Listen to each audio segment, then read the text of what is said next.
Ito nga pala yung burner namin. So kahapon may nagpagawa ng dalawang burner na standard. Ngayon, apat naman yung gagawin.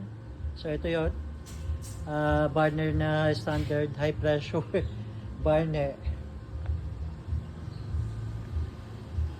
Okay, so lalagyan na lang siya ng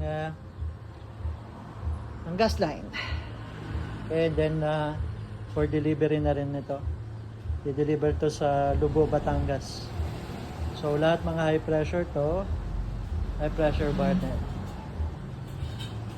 Yan, kung meron sa inyo na nagkaka-interest na magpagawa rin to, bagay na bagay to sa mga restaurant, sa mga karinderya. So napakadaling magluto kapag high pressure yung gamit ninyo. Okay, mag-text lang kayo or tumawag sa amin sa Ensulit Fabrication, Stainless Fabrication. Located kami dito sa Poblacion, Malvar, Batangas. Maraming salamat.